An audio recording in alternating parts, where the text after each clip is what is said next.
Hello, today is March 19th, 2013. We're meeting today with Mr. Jack Ketchum at his home in Loveland, Colorado.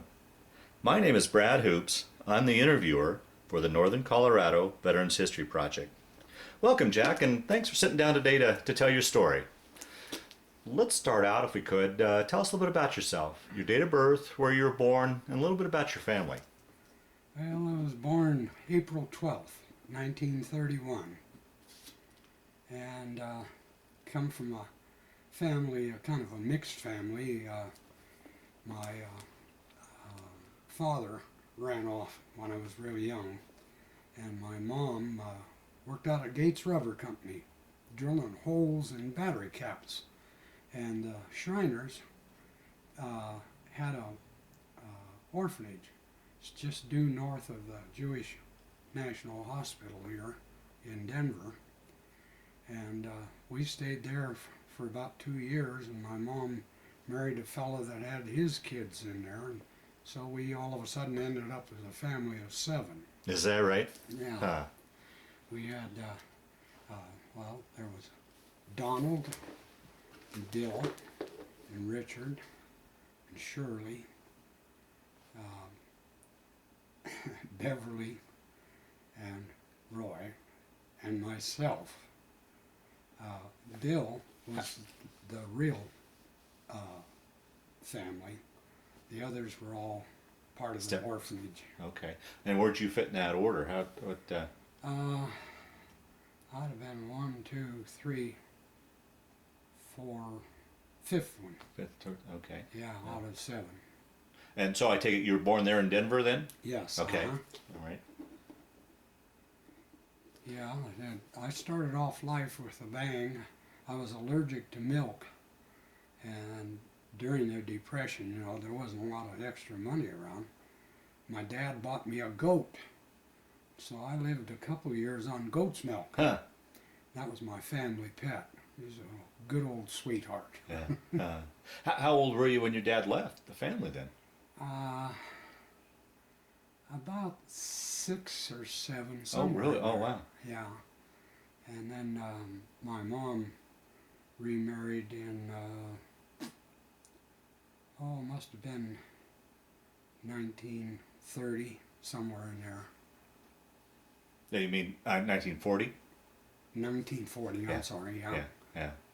And you and your brother spent, what, 2 years there in the orphanage? Yeah. Yeah, okay. And then we all of the boys ended up going to the Navy. Every single one of us. Is that right? Yeah. Dad had a rule. Go to school, get yourself a part-time job, keep your grades up. You didn't do that, you ended up down to Navy recruiting office. Uh-oh. So we all got there. Well, now, I mean, that begs the question. Here's a family living in landlocked Colorado.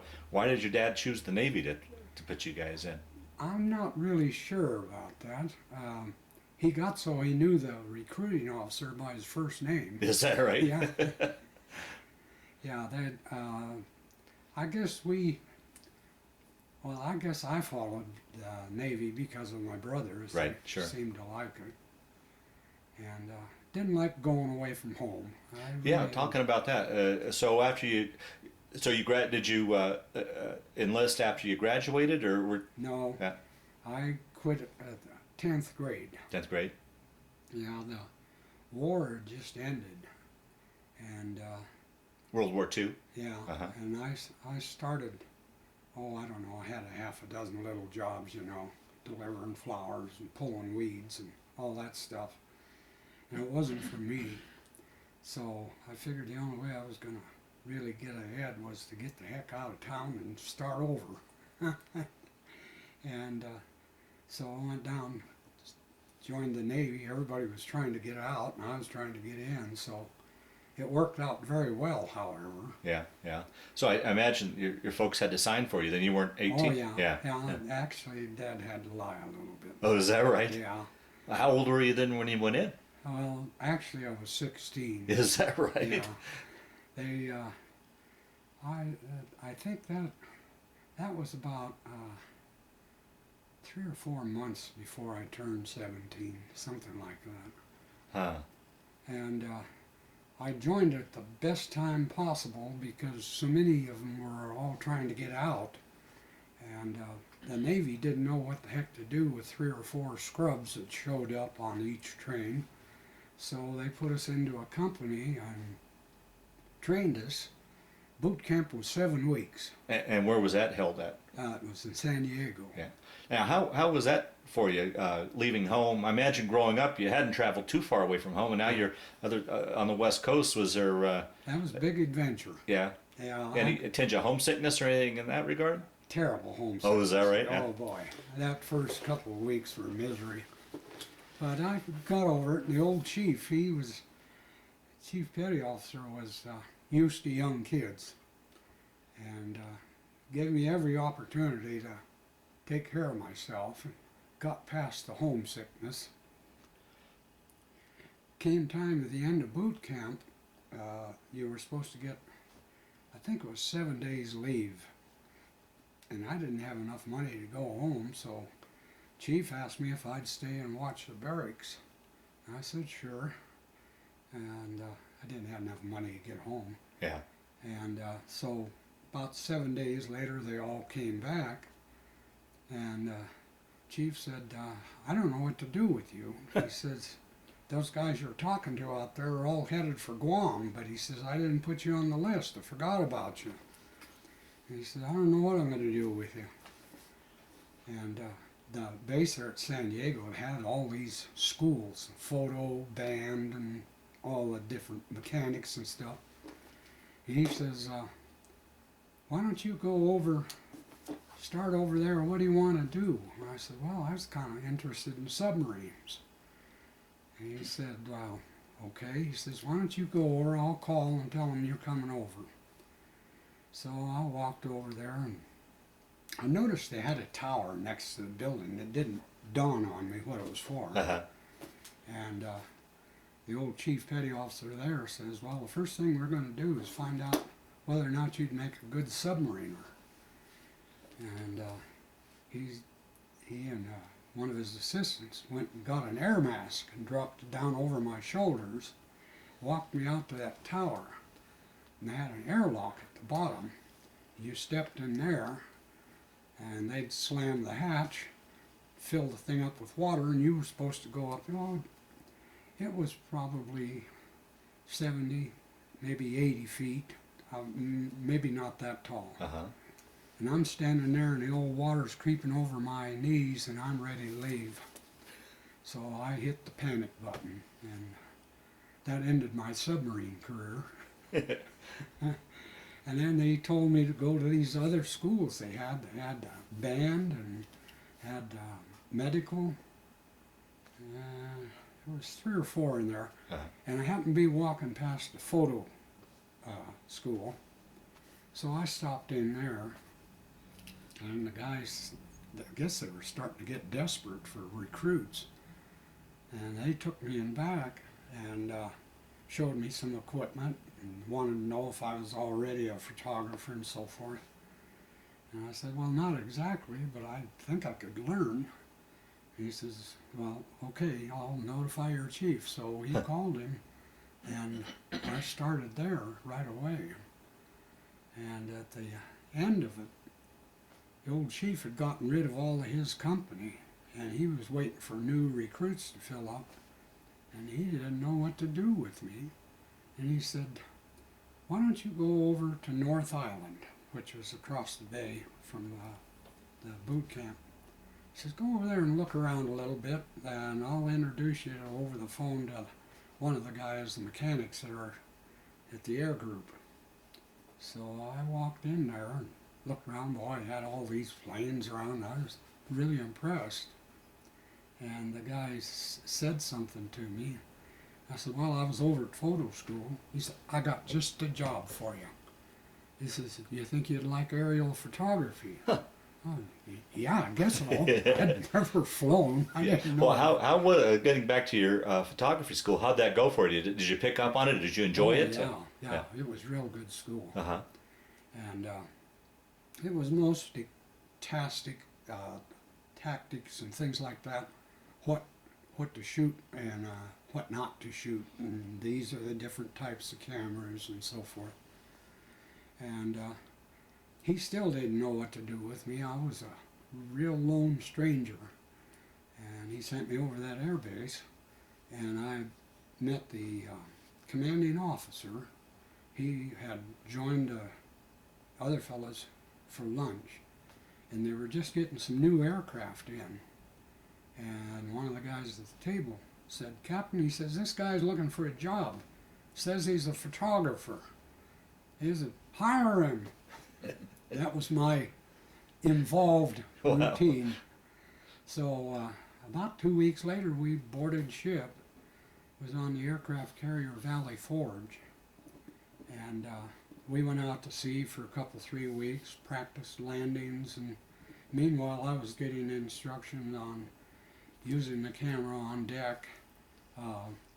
One of the jobs they had was you were supposed to film every landing for pilot evaluation. So I'd set up in the gun tub after the island structure, and a plane would come wiggling in, and I'd be running a film, and then when that was done, get the film developed, and took it up to the commander, and he'd have a set-down evaluation with the pilots, and got used to working in that environment. And Let me interrupt you here. Yeah. How was once again here we've got this landlocked boy from Colorado going to sea. How was that for you? Did you get your sea legs, or how was the it? most fantastic experience I ever had in my life. Really? Yeah, I didn't get seasick until several years later. Come across south of Greenland. That was the worst boat trip I ever took. That North Atlantic, huh? Yeah, I joined the whole crew out on the stern. But that, when I look back on it, was the darndest luck I ever had in my life, because I just fell in love with it immediately.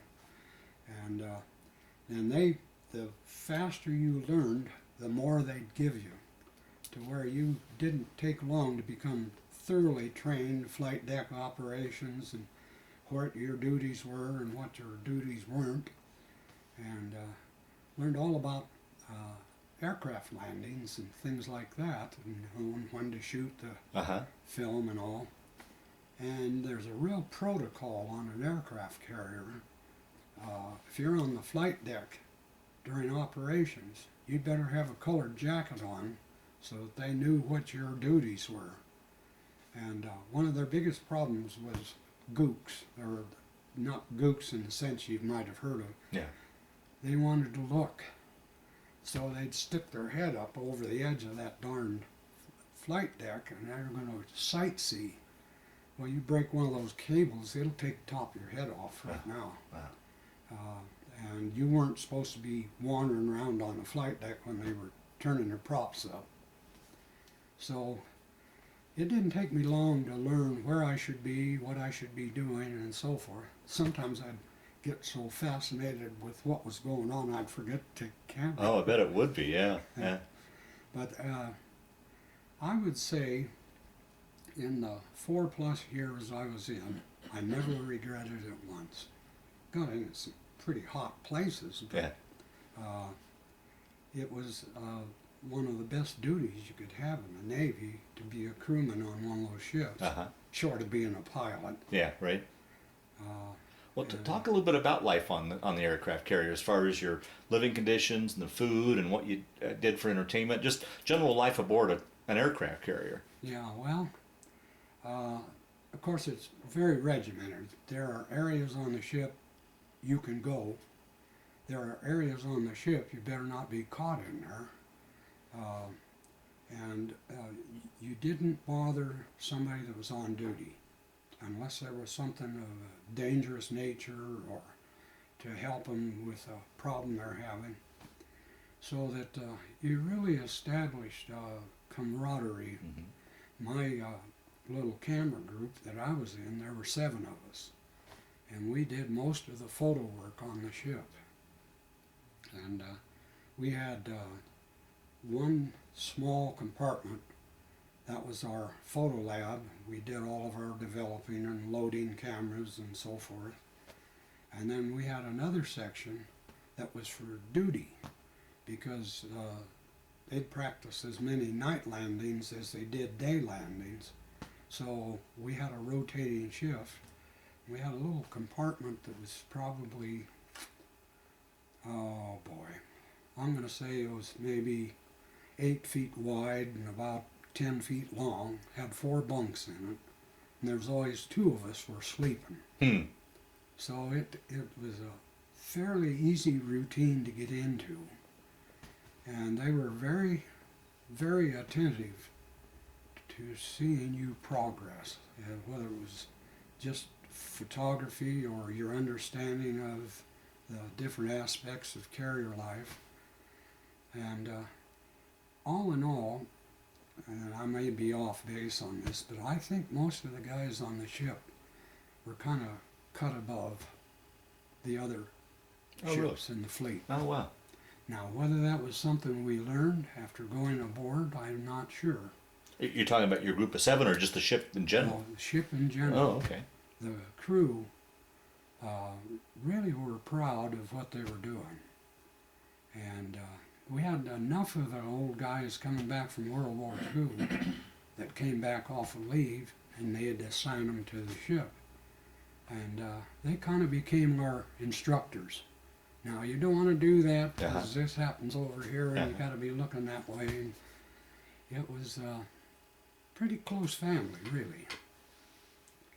We had 3,500 men on the ship, and you could go anywhere on the ship you wanted to, but there were areas you didn't go. Yeah. You couldn't go down and fool around the machine shop or things like that. If you wanted gunnery practice, you had to go to the ordnance people and get them to set it up. We'd usually do some practice off of the fantail, stuff like that. Now, would you only photograph landings, or would you go around and photograph life on the ship? And Oh, everything. everything? Okay. Yeah. Only place it wasn't allowed was the bridge. Oh, is that right? Yeah, captain didn't want photographers on the bridge. Really? So A personal thing, or for security, or what was? Never did find out. No. They just didn't want a photographer on the bridge. Oh, right. I think he probably had some expletives to add to orders or something. He didn't want to be on film. Oh, okay. All right. Yeah, he was our commander clear up to the time we transferred over to the Philippine Sea, which was over in Korea. We were over there when the war started, and they were wanting to send the ship back to San Francisco when the damn red storm came up. They transferred us from the Valley Forge to the Philippine Sea, took the old crew, put them on the Valley Forge, and sent them home, supposedly to go on leave. Well, they weren't there 2 days when they got called back because the Koreans came. Oh, wow. Huh. They were some unhappy people. The carrier life was probably the best you could have as far as the Navy was concerned. A lot of the guys on the big battleships, and there weren't many of them left, said they got pretty good treatment too. But the smaller ships, the destroyers, the destroyer escorts, tankers, stuff like that, that was pretty rough duty. Yeah, okay. It wasn't a holiday, Yeah. put it that way. Well, they say that the carrier is pretty much a floating city with pretty much everything on it. And, Yeah. yeah. We had, I don't know, there were about 5 levels that were active with sailors and jobs and things like that. I was very fortunate to become a photographer. In the Navy, everybody and his little brothers got a camera, and my initial duties were to be an aerial photographer. We were making topography maps it started with the 2 islands, Okinawa and Iwo Jima, we did some topography transfers. So you were flying off the carrier, going off and Yeah. aerial. Yeah. So old TBMs and TBFs, they were old World War II aircraft. And they were the only aircraft of that size that had room for a passenger or anything. I was on my primary plane was a TBM, which is one of the old dive bombers. It was built by Martin. It had the big bay doors for dropping torpedoes. I had 4 cameras attached on the inside of those bay doors. They'd open them, and then we'd do a material run so that we had actual topography of wherever we were flying. And did that for both of the islands. And then we went over into the Japanese Sea. And we stayed at Yokosuka, Japan, I don't know, a couple, 3 weeks while they reorganized the whole thing. And we had just gotten over to offshore the Korean Peninsula.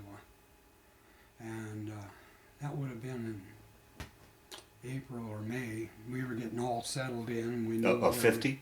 Yeah, of making a run up the coast. And they transferred me.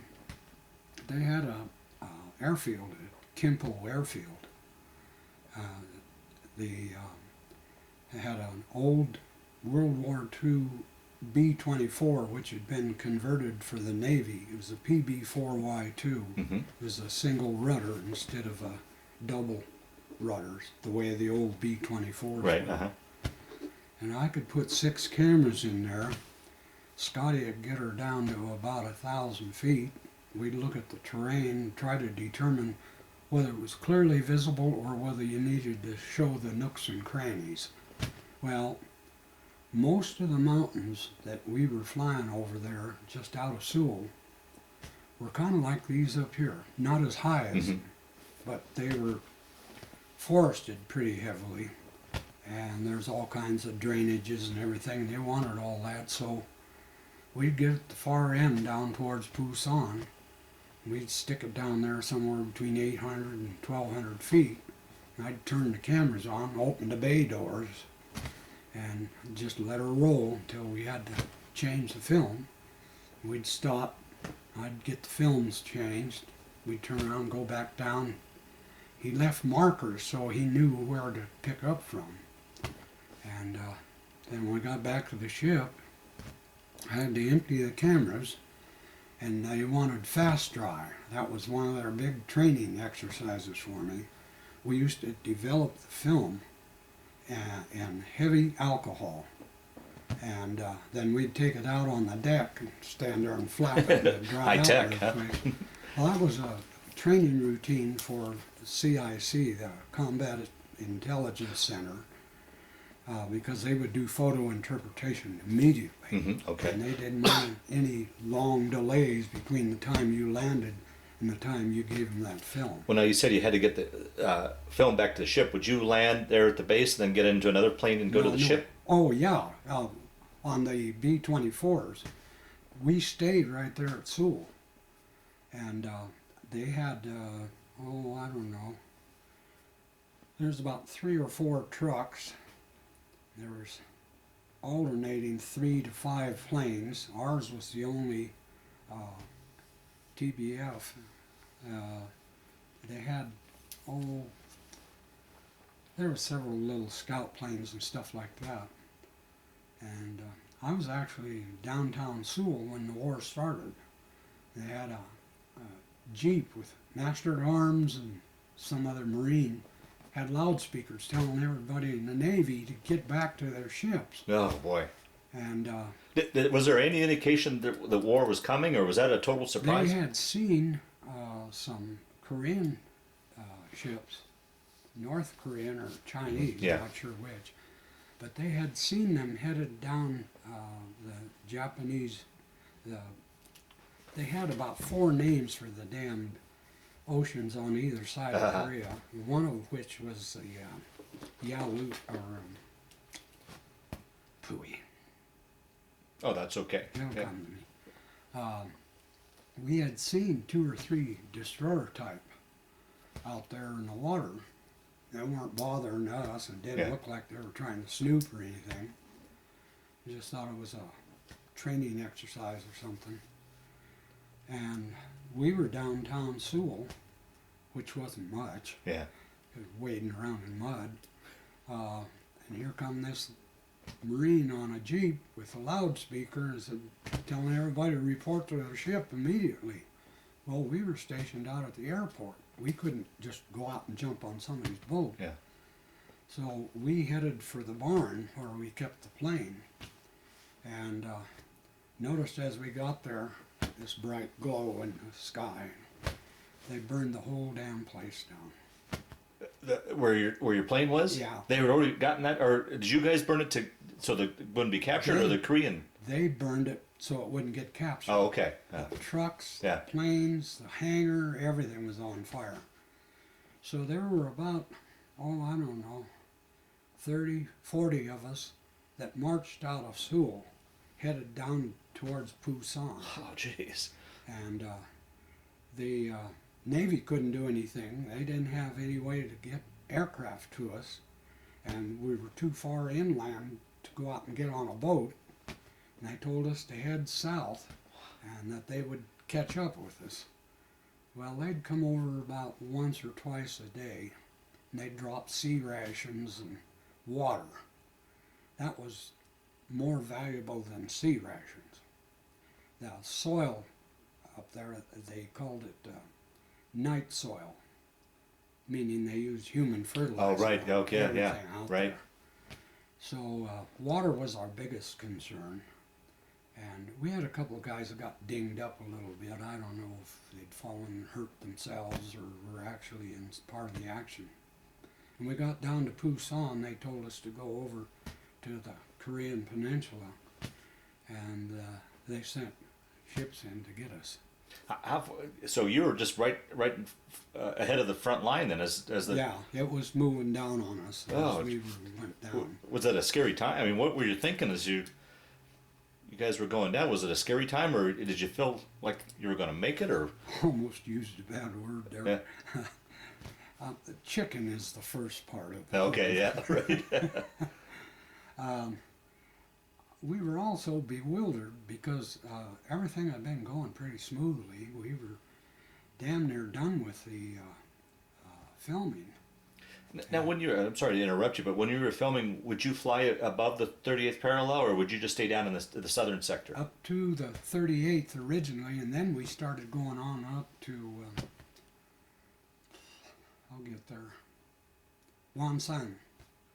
We'd get up to Wonsan, which was, I don't know, probably 40, 60 miles north of the DMZ, yeah, 38. I can't think of the name of the gate to get in North Korea. Oh, That's fine. Sorry. Yeah, we would overfly. Oh, wow. And we made these topography maps, and I think they were anticipating something was going to happen. But I think the Korean government is the one that got on them to please make some maps for this. So got good training out of that. We were ready for it when it happened. But they burned the damned aircraft, Yeah. and they took me back to the carrier. There were 5 of us off of the ship that were there because we had a couple of mechanics and a couple of liaison people. And we got back out to the ship, and we headed out into the Sea of Japan, and we swapped with the Philippine Sea. We were on the Valley Forge, and it was due to go back to the States. Right, right. So we swapped personnel, and then they berthed at Yokosuka and swapped air groups. We took their planes, they took ours. And we then came out of Yokosuka, we went up, clear up north. Oh, we were beyond Pyongyang, almost up to Wonsan on the, I guess you'd call it the north side of the peninsula. Uh-huh. And we figured that they were stepping over the line, and it probably had a good reason. And it wasn't a week and a half after we saw those damn boats that the war started. Yeah, yeah. And they just come flooding across Right, that right. damn gate. The air group per se went en masse. Usually they will let one wing go and bring another wing in and then bring another wing out and so forth. They just made a wholesale change. Unfortunately for the guys that got transferred on to the Valley Forge, they'd been out there for, I don't know, 6-7 months. They hit the San Francisco Bay just exactly on time with the North Koreans crossing the, damn, I can't get that name out. But they actually called them back off of leave and set sail back for Korea. Wow, wow. They had about a day and a half turnaround. Of course, they loaded new planes and everything. And they got back, it took them about 3 weeks. They had to stop. We were using World War II ammunition. We'd send some over to Okinawa or over to Iwo Jima.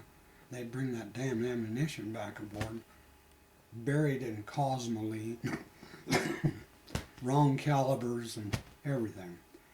And part of my job became not only photo, but I was a aviation ordnanceman, and my job was to clean and belt the ammunition, get it in canisters, get the deck crew to take them up and put them in the planes. And they were at the ready at all times. It was a hectic time. Yeah, I'll bet. Yeah. They didn't know who was where and what. Right, right. Oh boy. Communications were just between our ship and Kimpo. That was about the only dialogue we had with the ship. We had to go through that dang thing, and when they burned it up or burned it down, whatever you want to call it, that really cut off the communications. The ship was smart enough to realize we were cut off, and that's when they flew over. They dropped some sea rations and some instructions of where we were to go, and they would pick us up there. How were you moving down? Were you just walking? Yes. Oh, jeez. Yeah, we didn't have any vehicles left. They set the whole damn hangar on fire, and it burned everything up. And they told us not to get upset, that they were working on getting us out of there. But the problem was the damn Chinese were coming down through that one valley over in back of, sorry. Yeah. I can't think of the name of it right now. But they had the big valley in back of, it's gone. That's fine. And they were streaming down there, and I'm going to say it anyway, South Koreans didn't know crap. All the warnings they had received and everything, they weren't relaying them to the critical people involved. The ship, running all of those films, tried several times to get confirmation on something. Nobody had ever answered them. And it was kind of a mess. And they pulled us out of there. Boy, that was the happiest sight I ever saw. Now, when you were you fleeing with refugees and South Korea? There was quite a few strays that joined us as we got further south. And but then when they dropped the sea rations, the lieutenant that was in charge of our little group, he had to break it off because they'd have consumed the food. Yeah, yeah. And he told him, he said, I'm going to have to shoot if you don't stay away from that drop.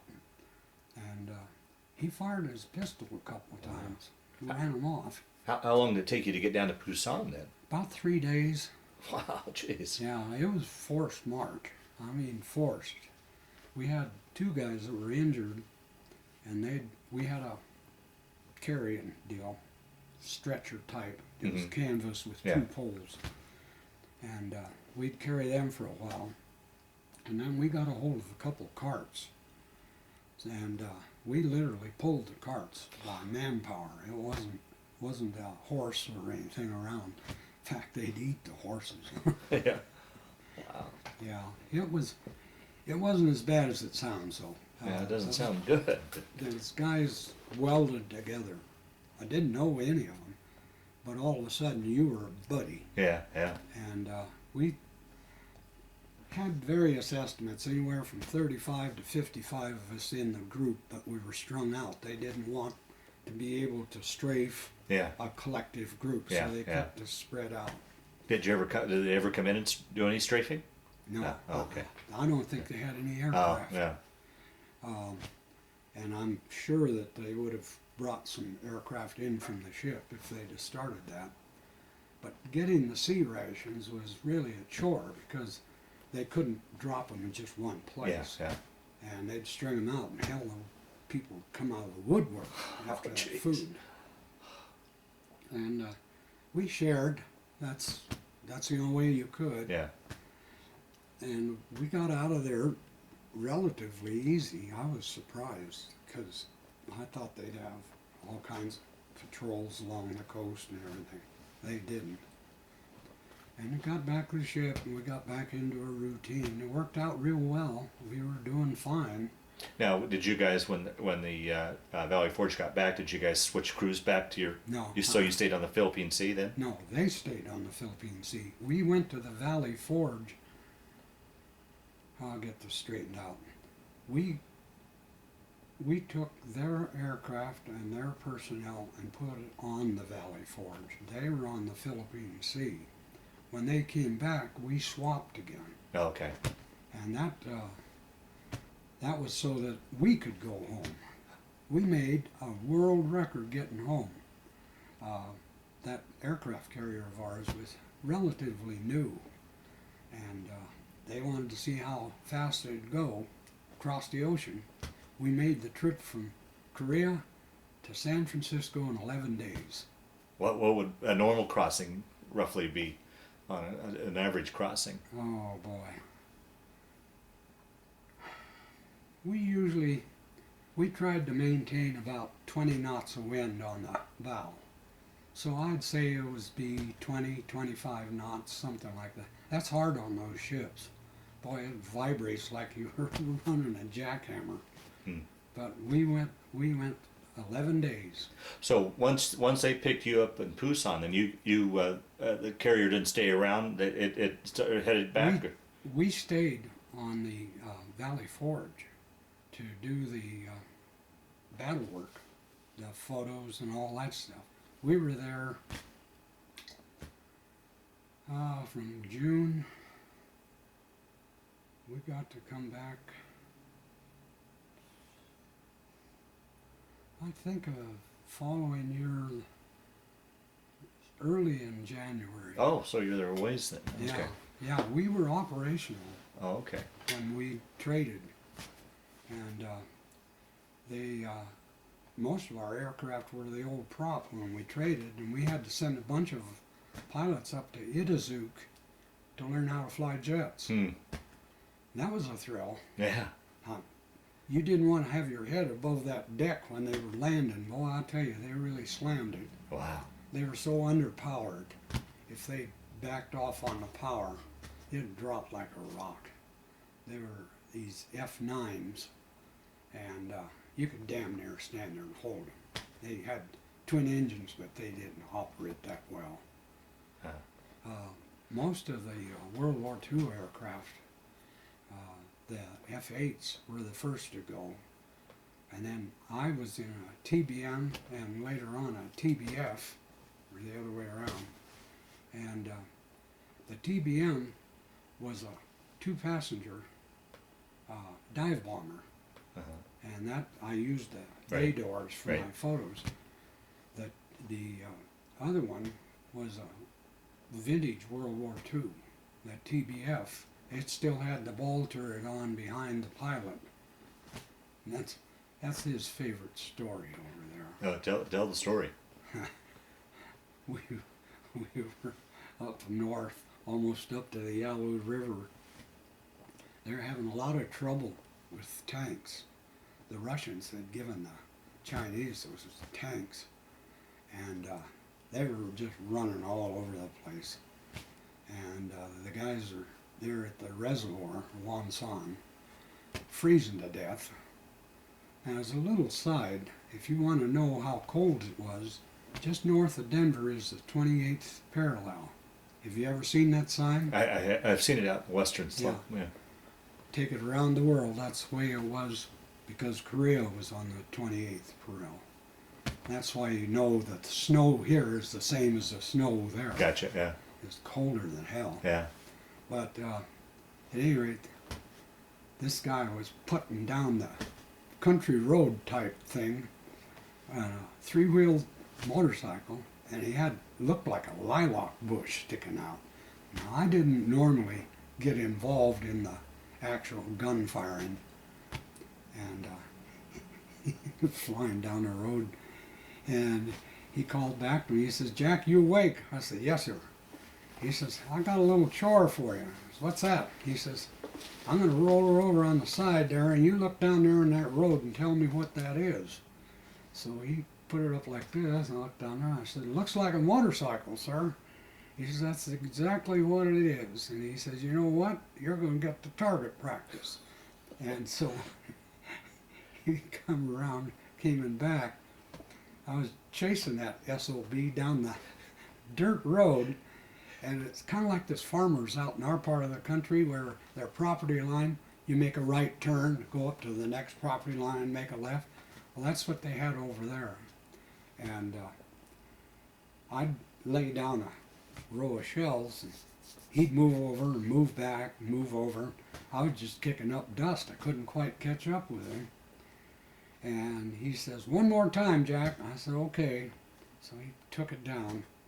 And I got down there, and I was getting real close to him, and here comes a damn right-hand turn. And I was all set to swing out this way, so I'd keep up with him. He went straight into the side of a barn, and he didn't come out the other side. Well, when we went up and circled around and come back, we were going back to ship, here were these tank tracks that went into that barn that this guy drove into and didn't come out the other side. Oh, man. So we got back to the ship, and they were laughing about it and everything. I got the work done with the CIC, and I went back up on the deck. They had taken his damned airplane, and right under my ball turret, they put a palm tree.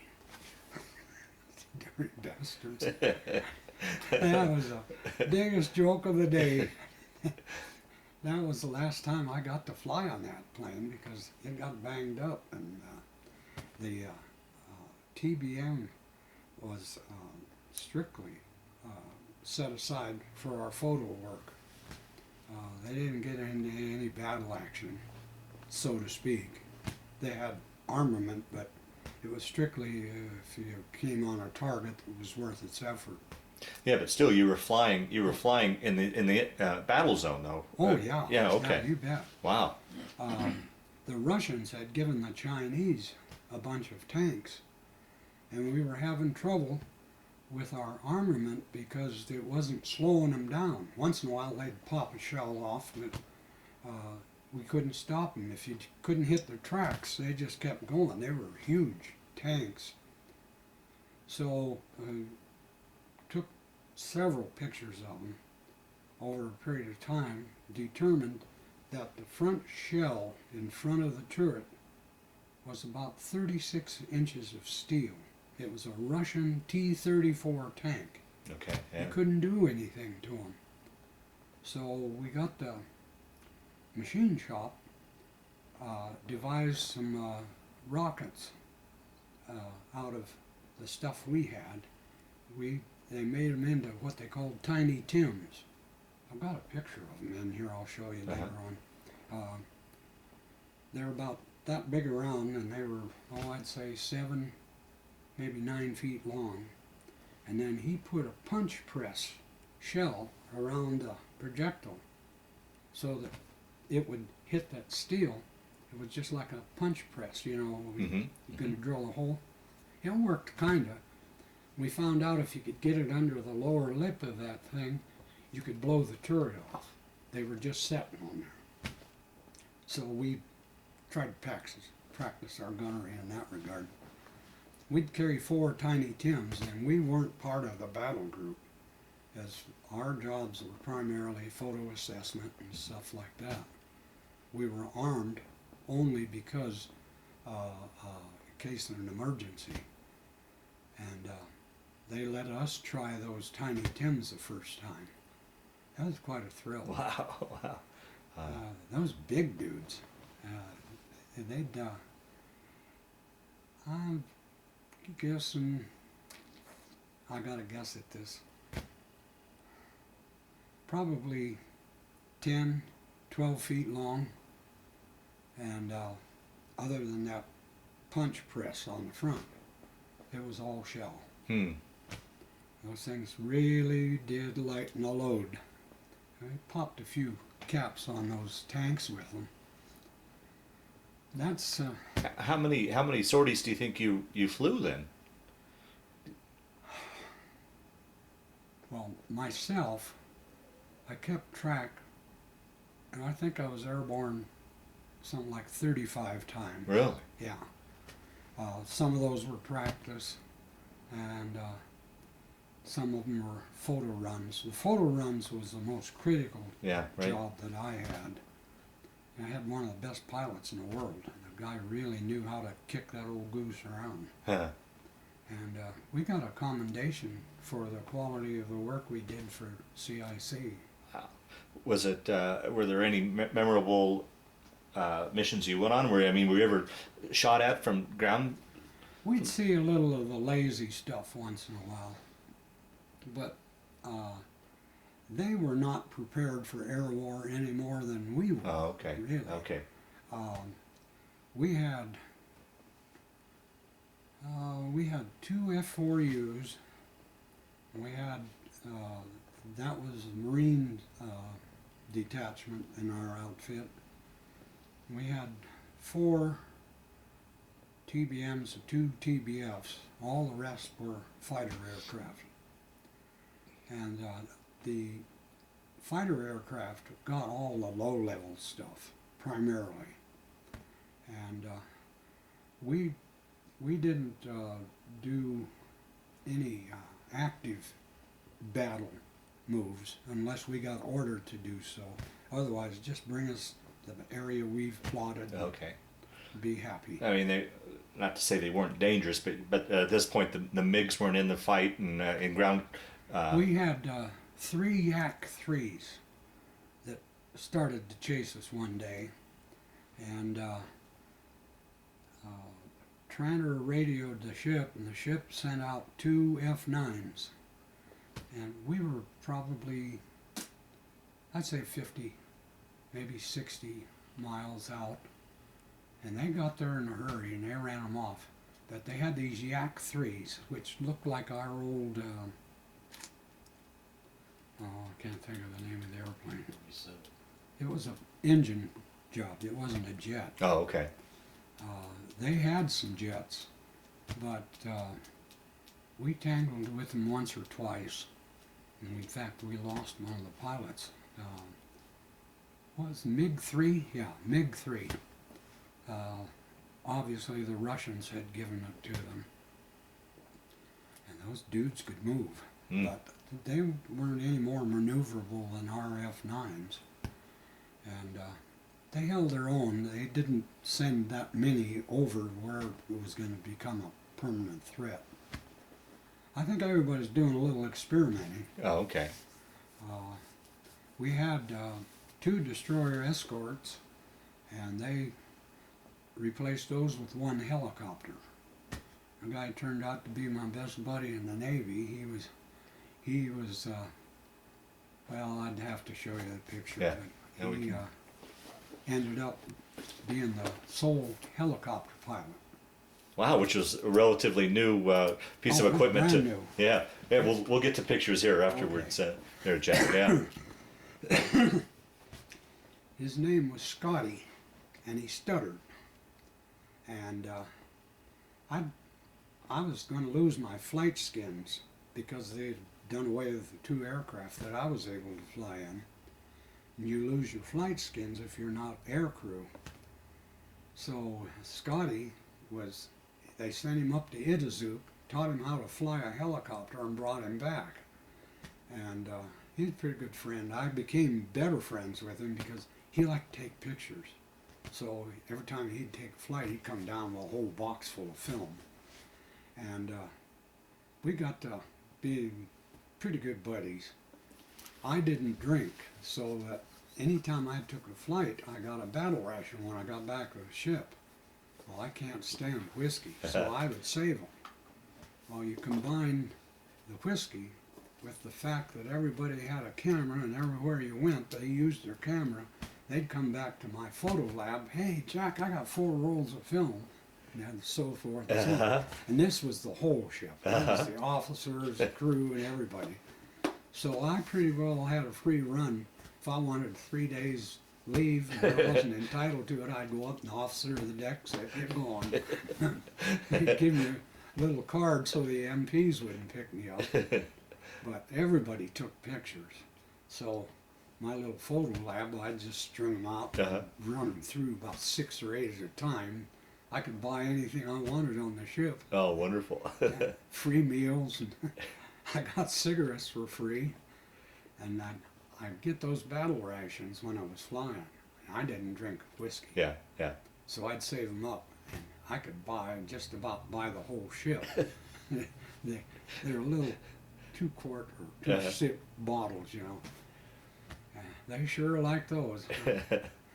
And that's how you survive in the military, though. I got something you want, and you got something I want. Yeah. That was... So you would go up with Scotty then in the helicopter? Yeah. He'd take me up at least once a month so that I wouldn't lose my flight skins. And he was really way against regulations because he stuttered. And we'd be coming back to the ship. He'd call in. This is balloon 3 or whatever he was using that day. And permission to descend. Every once in a while, he'd really get hung up on it. He said, "Oh, piss on it. Take a train." I had a helicopter pilot later on tell me that he wouldn't have made it in flight school with their regulations. He and John,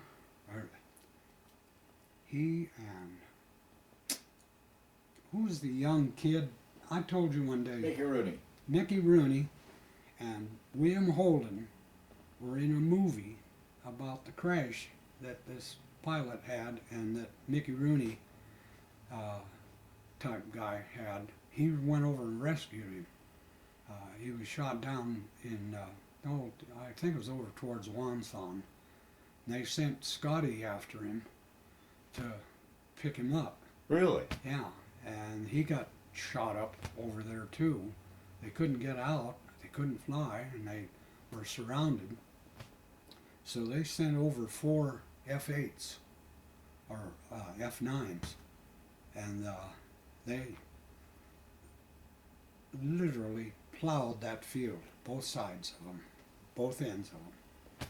And they sent a, what do you call those armored cars? There's a name for them.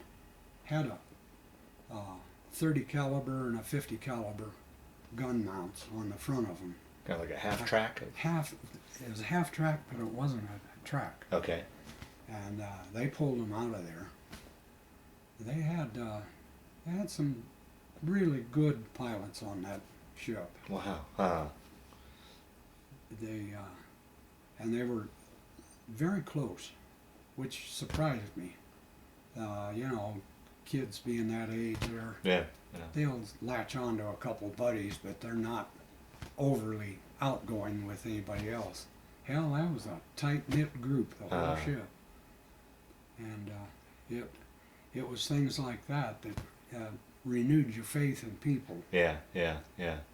They we had, when we were doing the topography maps, the one group of, I don't know if they were infantry or Marines, they always laid out an arrow for us, show us where to make the pictures.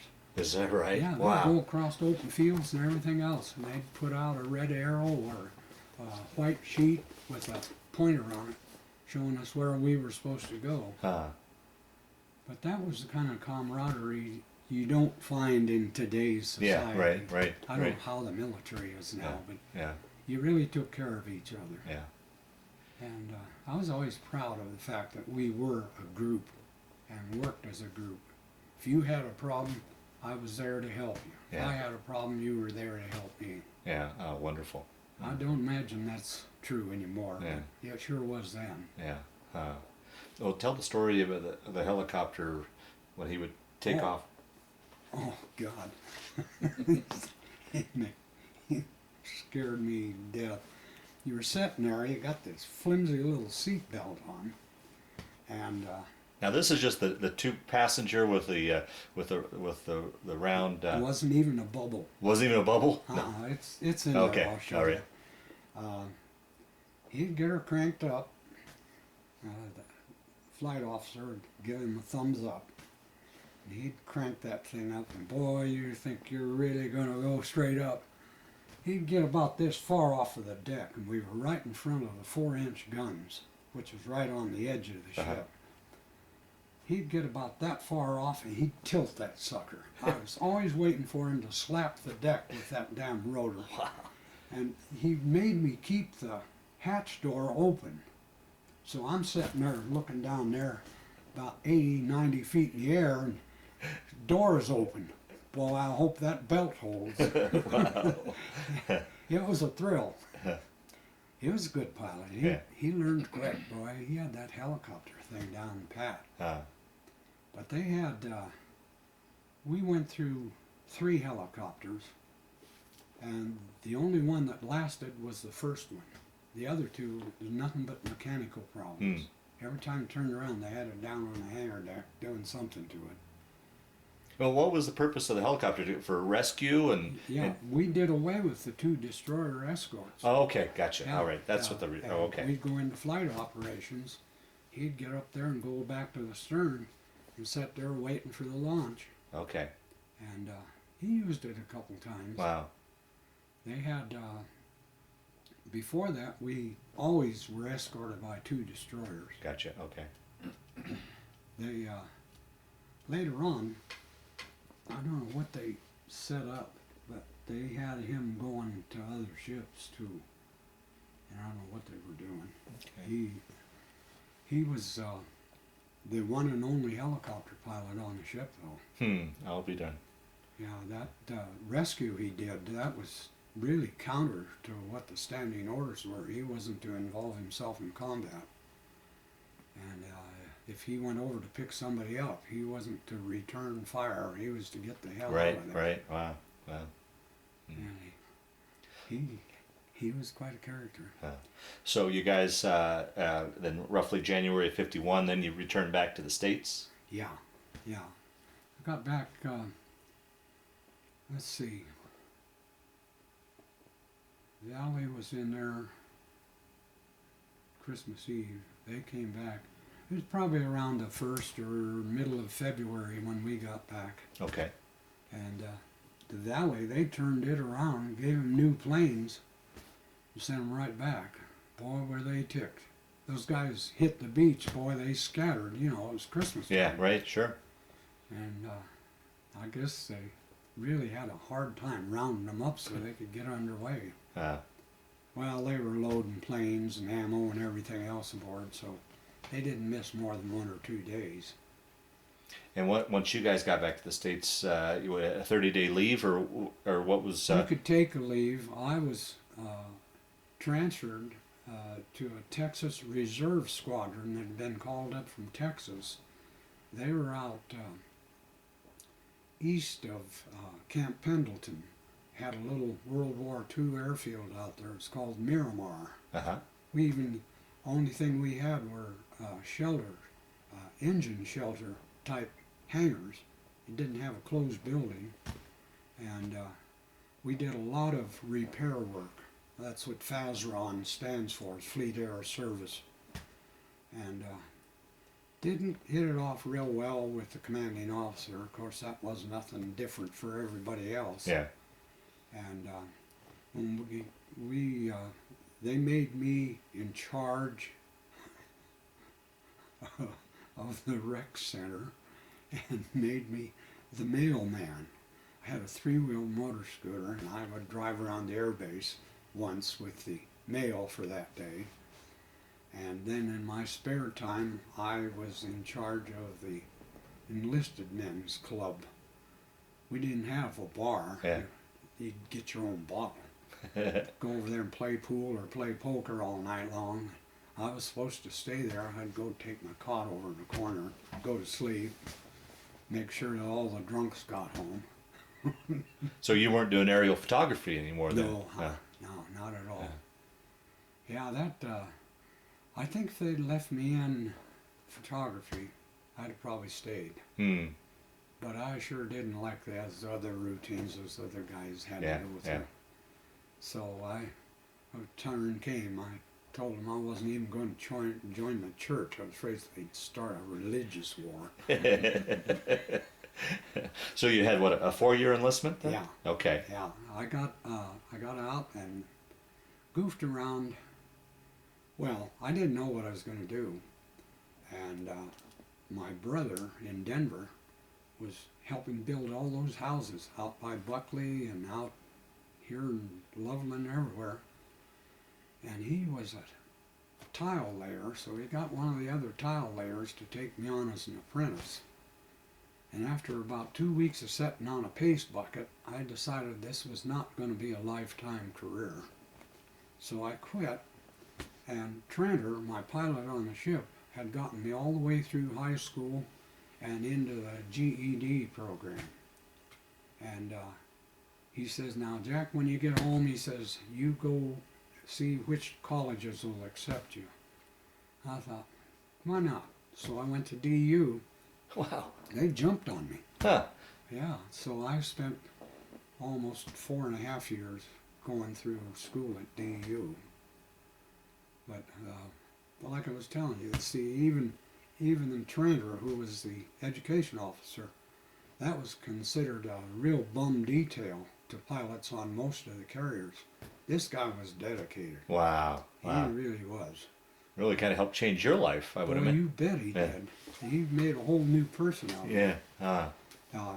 He, before we went to Korea, we had to take on, it was 4 or 6 naval cadets from the academy, and they had to spend 2 weeks with us.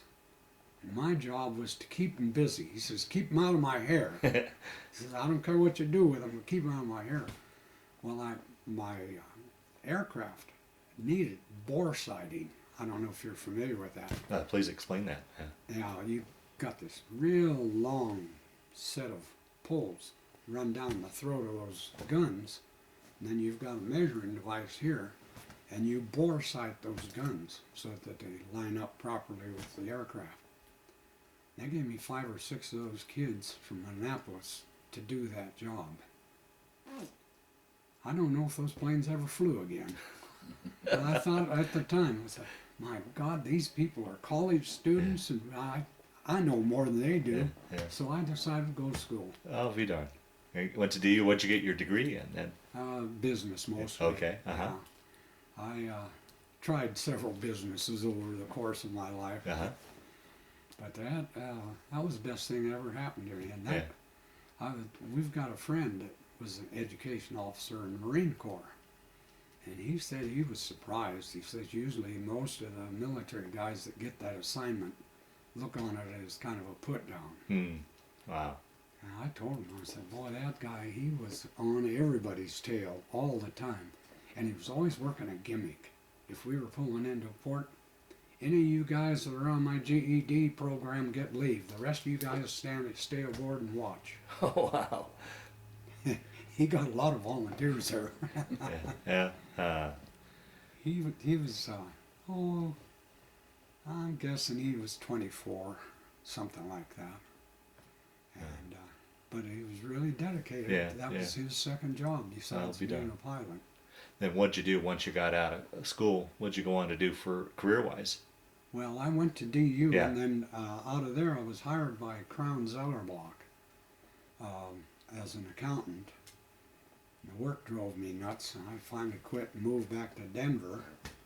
And then I went to work for Standard Oil of California. I had all of southern Colorado, the service stations and the wholesalers and all.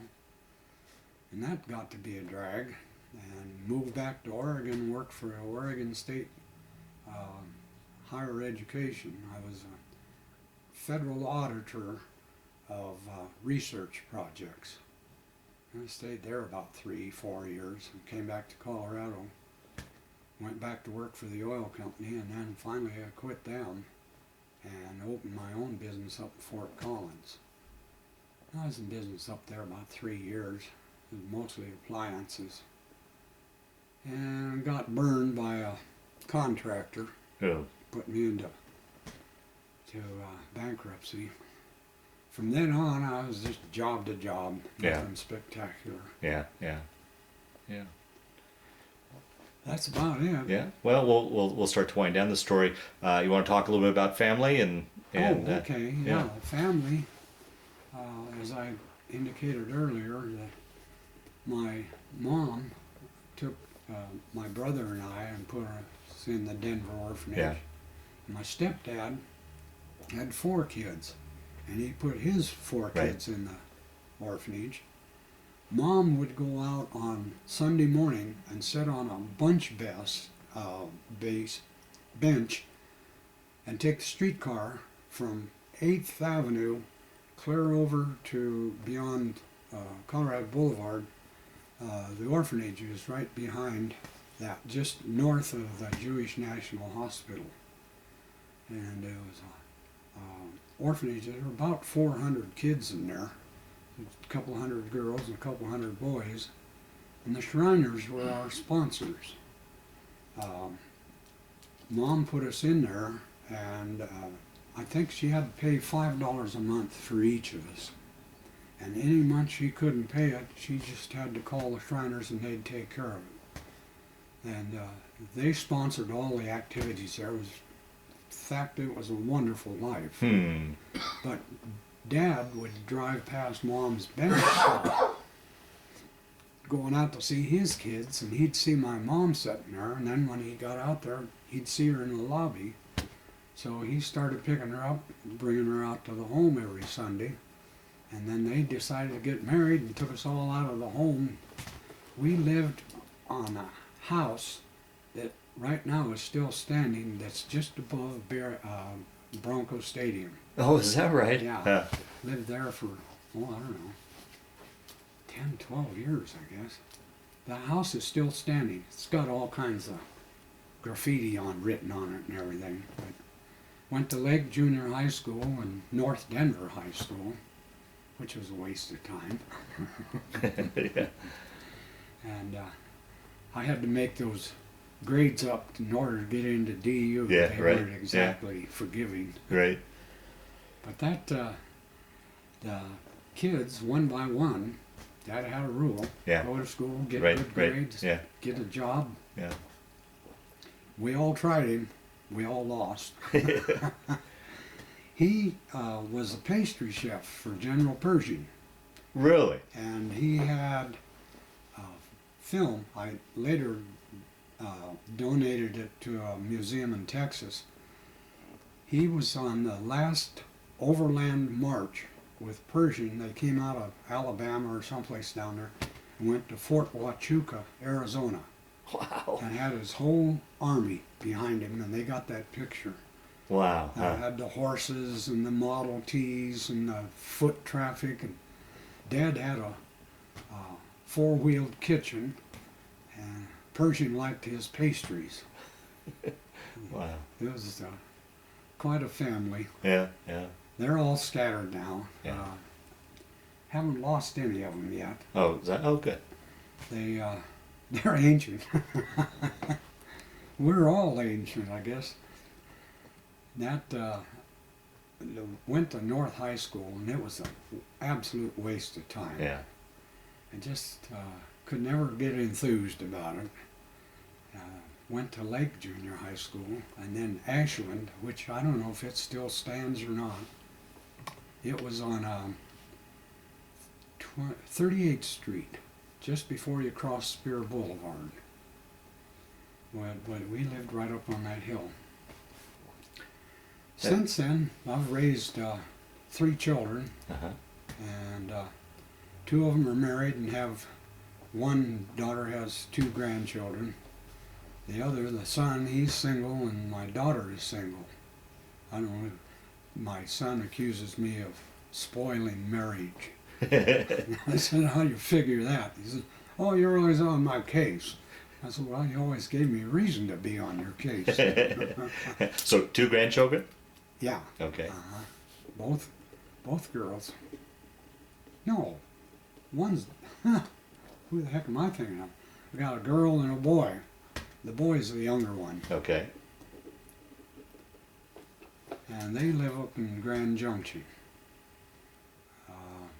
My son-in-law is a cat operator, big cat operator. He works in oil fields Okay. and highways and stuff like that. And my daughter, she works during the day as a lunch mother at these schools. Okay. Uh-huh. She cooks meals and stuff. Keeps her out of trouble. Yeah. That's about the remainder of my family, though. The stepbrother, I got one in California. It's a famous name. I can't think of it. And I got another stepbrother who lives down in Texas. And he's a loner. Lives over by the Johnson Space Okay. Uh-huh. Museum. And then I have another stepsister who lives about 15 miles north of the Gulf. And the man she married, he's an old Cajun. Oh, is that right? Yeah, he took me out in his jungle Uh-huh. one time when I was down there. Real nice family. That's about the Okay. state of the family. My mother passed away when she was 85, and my wife's mother just passed away here 3-4 years ago. She was 104, I think, Hmm. How long you been married? since 1954. 54, so coming up on 60 years then. Yeah, Huh? yeah. She's kept me glued together. The VA should be commended. They've kept me alive for 30 years. Is that right? Yeah. I had a minor heart attack in September, I think it was. And they took me under their wing. I had skin cancer as a result of my duties with the asbestos. But they have literally kept me alive, and that's a long time. Wow. As they probably get more superior health care than anybody going to a private doctor. Really? Well, Yeah. you don't hear that very often about the VA, though. Now, Yeah. this Cheyenne hospital up here, it's got to be one of their premier hospitals. The one in Denver's a mess. It's overloaded, and they haven't done anything about it. We've got a clinic up in Fort Collins and another one over in Greeley. He goes with me all the time to that. Yeah. And I don't know of anything they could do for me that they're not doing already. Oh, good. Good to hear that. Yeah. Through the years, have you gone to any sort of ship reunions, or do you keep in touch with any of the guys you served with? I Trainer or tried- Scotty or any of those guys? I tried to. Scotty passed away. Oh. He lived in Mount Kisco, New York, and he was probably the only guy I ever really contacted. There were a couple in Chicago. I lost track of them. There was one fella down in Pueblo. He's gone now. Don't get old. Okay. But relatively good health, Yeah, oh, considering good. my age and Yeah, everything. and they're very conscientious. Well, Sick dentists on them. we'll start to wind down this interview. Is there anything I didn't ask you that you wanted to talk about, or any other stories that floated to the top that you wanted to talk about? So ideally, we've covered your story. And Jack, or Dennis, as you've listened in on this, is there any stories he's left out that he should add to the? So hopefully we've covered your story, or do you think we've covered it pretty good? Didn't you fly over and drop some barrels of dynamite Oh, on the yeah. van? We tried. There was a river canyon just out north, the northeast of, the hell was the river? It was northwest of Yeah. the big city, Seoul? north of the Yalu, or north of the, North Korea? what? It's in North Korea. Pyongyang. Pyongyang. Okay. Yeah, they had a dam off to the northeast, and it ran into a canyon, and actually was supplying fresh water to some of the people on down the stream. And so we got the bright idea, we collectively got the bright idea we were going to blow that dam up. And I've got a picture of that deal here later. But, we had one pilot, he was a jet pilot, and he and two of his buddies flew up that canyon once, seeing if there was some way they could lay some stuff in there, and it was too narrow. In fact, they noticed while they were flying up through there that they had armament on both sides of the canyon. They were firing at each other, so if they kept their altitude down low, they'd account for as many casualties as if they made a strafing run. Well, old Jackson, he, not to be outdone, he took a flight of 3, and they went to kind of the south end and started up that canyon. And the first 2 came through all right. The third one, he hit a cable. Oh. Came up over his canopy, slapped him across the face. Those are the 2 planes that flew him back to our carrier, blind. He had blood blowing in his face and his eyes. They wiggled his wingtips all the way back to the carrier. The LSO talked him in. Wow. And I've got a picture of it for you to see. It's the damnedest thing you ever saw in your life. Wow. They were probably 60, maybe 70 miles out from that dam. But it Didn't was you drop amazing. some barrels of dynamite and Oh, you missed well, all the we time? were going to do that dam in. We had 35-gallon drums. And we packed them, put a primer on them, and one of those screwdriver type primers. And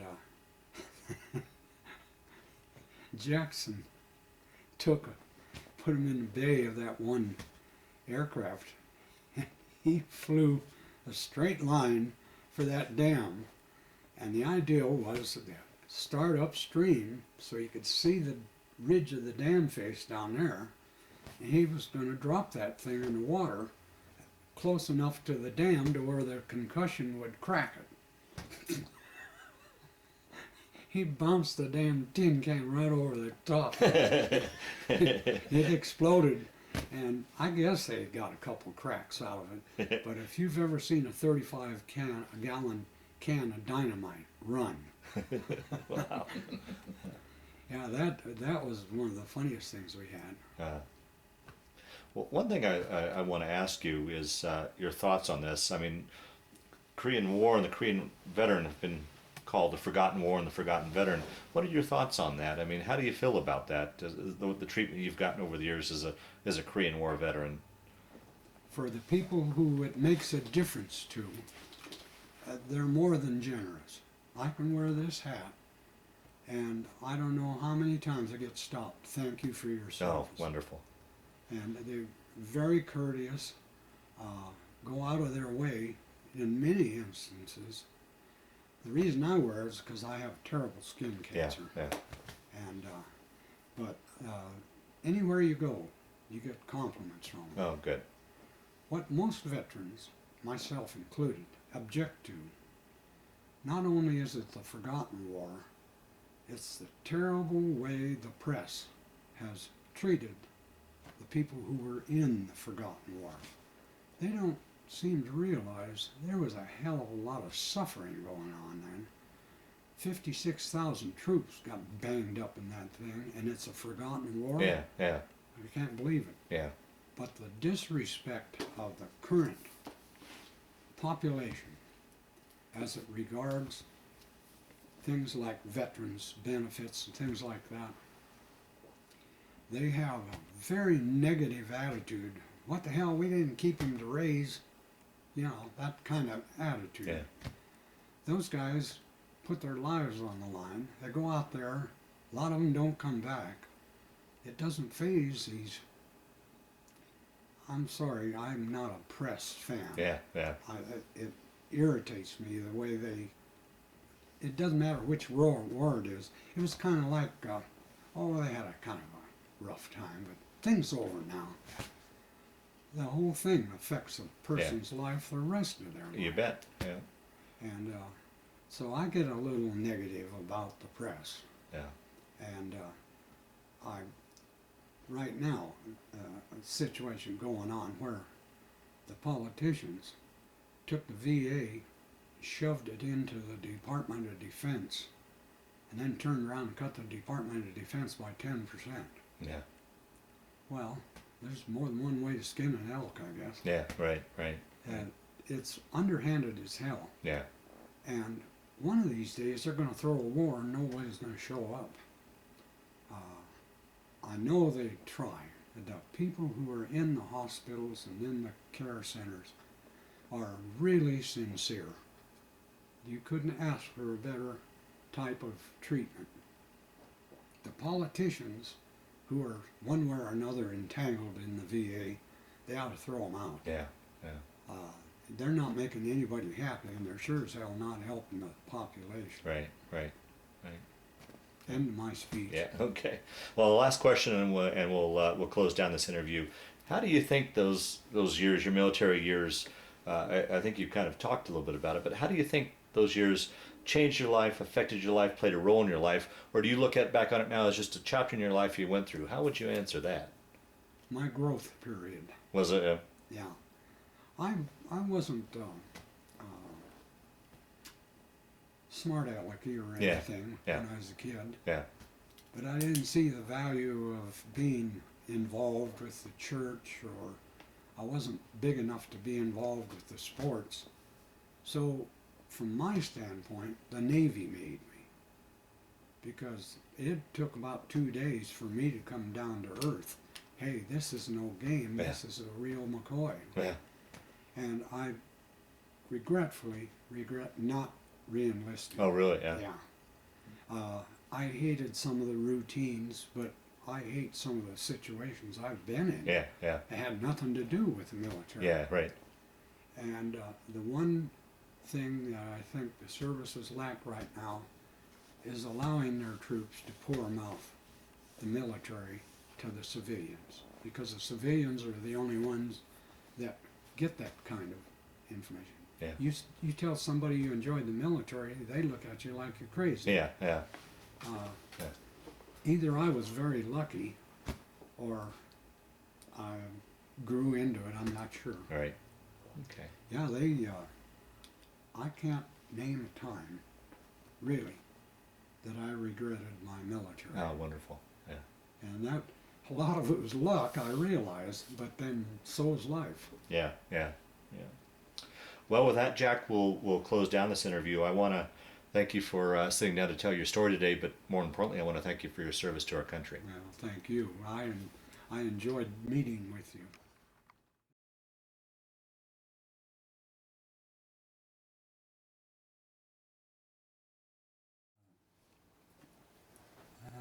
That was in our photo lab. I had just finished developing a roll of film we had taken over on the mainland, and the guys were in there trying to make a Christmas tree out of a light pole. And the captain had ordered a Christmas tree, and when the ship came alongside with the Christmas tree, they made the mistake of handing it up to the crew for carrying it up to his cabin. Everybody got a chunk of the limbs, and I took mine down to the photo lab, and they wrapped it on a light stand. We had one sprig of pine tree. That was a real tired day for me. We'd been making film, making camera shots all day long. I'd just about get warmed up back on the ship and have to get back in the damn plane again and go back over and take more. And I think that's about as tired as I ever got. So you'd run the cameras on the plane, and then you carried a camera on your body yourself that you would take photos as well? Oh. They were all mounted in the torpedo bay. But you got one hanging on you. Got a couple hanging there, Well, I might have. just for personal. Yeah, I think it must have been. Okay. That's the last TBM fighter plane we had aboard ship. We used it for reconnaissance, and that was the last one.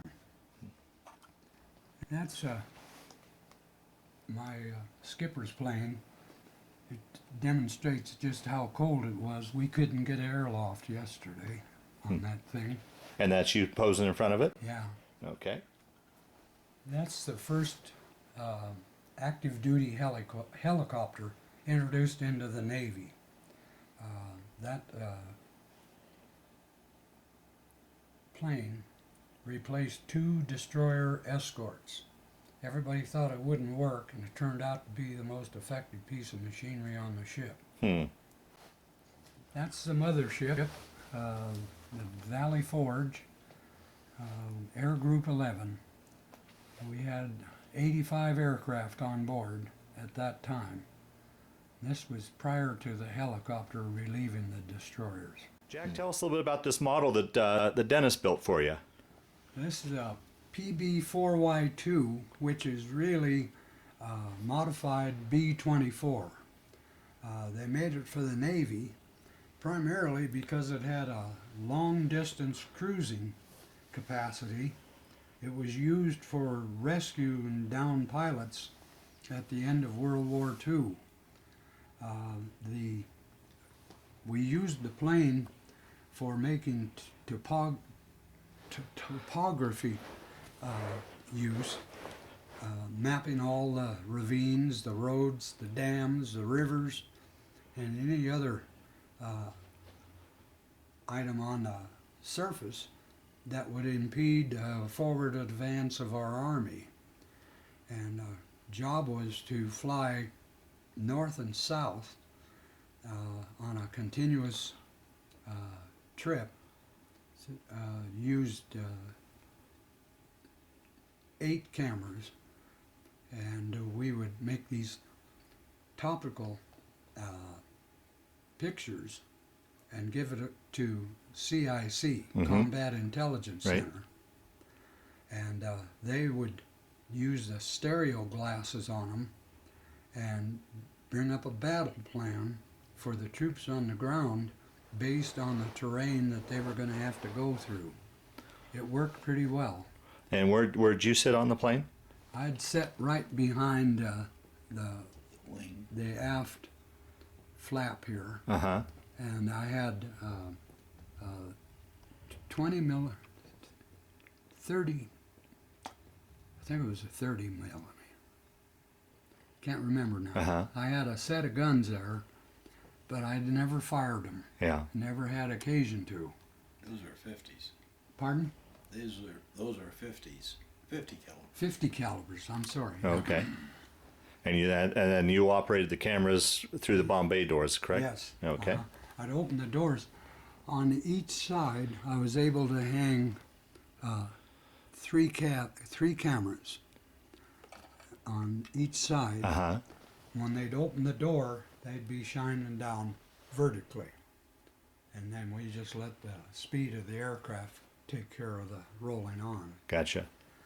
Then when we got done, we got back to Kimpo, and I would unload the film, and we had a cartographer, is that what you call Okay. it? He would do the interpretation. He was a part of the ship's staff, but he was stationed over there with us in case we needed to make a rerun on some of the property that we had photographed.